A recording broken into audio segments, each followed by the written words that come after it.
Assalamualaikum warahmatullahi wabarakatuh. Pada video kali ini saya sedikit sharing ya tentang apa yang menjadi pertanyaan anak saya ya. Berapa waktu lalu anak saya yang masih duduk di bangku SMP dia bertanya, "Yah, ada nggak dulu strategi belajar yang ayah pakai ketika masih sekolah?" Ya. Nah, mendapatkan pertanyaan ini saya kemudian mencoba mengingat-ingat ya apa yang kemudian strategi belajar yang dulu saya pakai ketika masih berada di bangku sekolah, sehingga kemudian saya itu mendapatkan nilai yang baik ya, prestasi yang baik ya, ya secara akademik begitulah. Karena anak saya ini mungkin dapat cerita dari ibunya kalau ayahnya dulu eh, nilainya bagus, prestasinya bagus dan sebagainya ya. Tapi setelah saya coba mengingat-ingat ya dulu ketika saya berada di bangku sekolah baik itu di SMP, SMA ataupun kuliah, saya tidak merasa berhasil menemukan ya strategi belajar apa yang kemudian saya pakai ya. Maka saya bilang kepada anak saya, eh, kayaknya nggak ada strategi sih dulu ayah yang ayah pakai kemudian eh, dan eh, akhirnya saya kemudian mencoba menyampaikan saran ya dan juga eh, apa namanya masukan buat anak saya berkaitan dengan strategi belajar apa yang kemudian seharusnya dia pakai. Ya, saya bilang kepada anak saya, eh, udahlah, lupakan lah ya strategi yang dulu dipakai oleh ayah karena dulu malah ayah merasa mendapatkan pemahaman yang keliru ya tentang strategi di dalam belajar ya. Jadi dulu saya ingat ketika di masa SMA yaitu saya suka membaca buku-buku eh, dari terbitan dari barat ya artinya buku-buku semacam quantum learning dan lain sebagainya ya yang mana di situ mengajarkan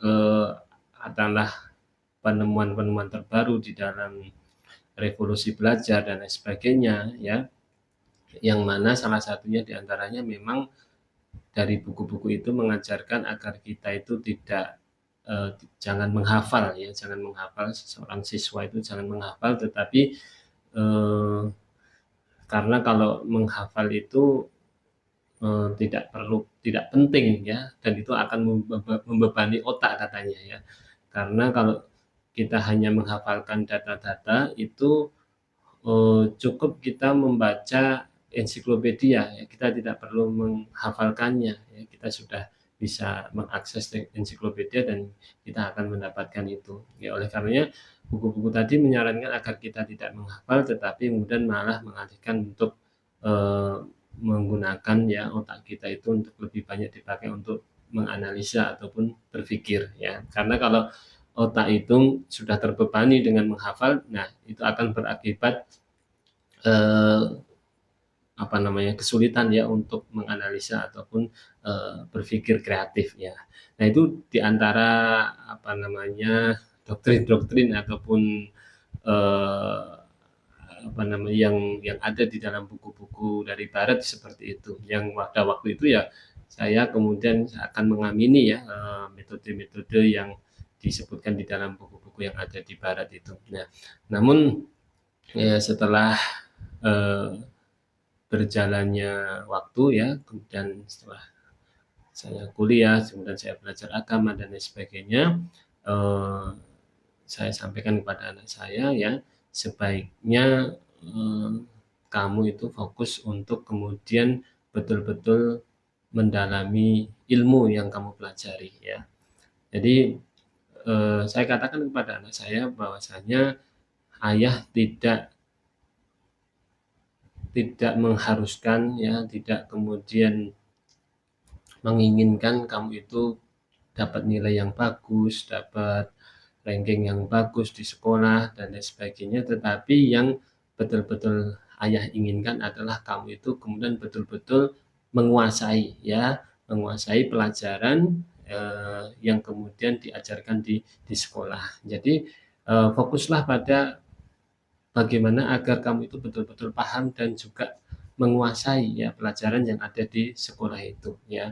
Eh, Ayah tidak begitu peduli dengan nilai, dengan nanti rapotmu gimana, dengan rankingmu gimana, tapi yang ayah berikan perhatian besar adalah kamu paham nggak dengan materi-materi atau pelajaran yang ada di sekolah ya. Jadi saya tekankan kepada anak saya itu agar kemudian fokusnya itu pada betul-betul paham dan juga menguasai materi-materi atau pelajaran-pelajaran yang ada di sekolah. Nah, kemudian yang kedua yang saya sampaikan juga kepada anak saya agar anak saya itu kemudian eh, mencoba untuk mencintai eh, aktivitas menghafal ya, aktivitas menghafal. Jadi saya katakan kepadanya ya kamu suka nggak suka harus suka ya, suka nggak suka harus suka, ataupun betapa beratnya atau betapa sulitnya ya kamu itu harus senang ya dan suka menghafal ya, karena saya katakan bahwasanya menghafal ini adalah tradisi yang sudah turun temurun dan juga sudah diakui dan dipakai digunakan oleh para ulama ya sejak zaman dahulu ya. Ini adalah tradisi keilmuan di dalam Islam ya, makanya kita harus menempuh ya metode sebagaimana yang dulu dipakai oleh para ulama, yakni menghafal ilmu ya, menghafal ilmu ya. Saya dorong anak saya untuk kemudian betul-betul dia menghafal ilmu ya. Jadi eh, saya juga sampaikan tidak hanya menghafal Al-Quran ya, karena saat ini memang anak saya belajar di pondok ya, dia pondok tahfidz, artinya memang fokusnya di menghafal Al-Quran. Namun saya sampaikan kepada dia eh, menghafal Al-Quran ya, yaitu memang suatu yang penting dan yang utama ya. Namun kalau setelah itu ya, atau kemudian kalau kamu punya waktu-waktu luang ya di luar menghafal Al-Quran, maka hafalkanlah yang lain ya. Ya setelah Al-Quran menghafalkan hadis-hadis Nabi ya Shallallahu Alaihi Wasallam. Kemudian setelah itu adalah menghafalkan eh, materi-materi ya, pelajaran-pelajaran yang kamu dapatkan di sekolah ya. Baik itu mungkin materi akidah, materi fikih ya, materi tentang adab, akhlak dan lain sebagainya. Pokoknya termasuk juga bahasa Arab ya. Pokoknya semua yang diajarkan di sekolah itu coba kamu hafalkan ya, materi-materi itu kamu hafalkan ya. Jadi kamu harus suka dan cinta dengan menghafal ya. Entah bagaimana caranya, pokoknya coba sukai ya, sukai aktivitas menghafal ini ya, khususnya adalah eh, tidak hanya menghafal Al-Quran, menghafal hadis, tapi juga menghafal ilmu, yang menghafal materi-materi yang diajarkan di sekolah. Nah, eh, dan berkaitan dengan materi ilmu ini, saya juga sarankan kepada anak saya untuk lebih mudahnya juga kamu mulai dari menghafal definisi, ya, menghafal definisi. Setiap kamu menemukan definisi dari istilah-istilah yang ada di dalam Islam, maka cobalah kamu menghafalnya ya. Jadi kan banyak ya, ketika kita belajar Islam itu banyak istilah dan banyak pengertian atau definisi dari istilah-istilah tersebut. Maka cobalah itu dihafalkan ya. Jadi misalnya kita kata Islam sendiri ya, Islam itu kan ada definisinya ya. Kemudian nanti eh,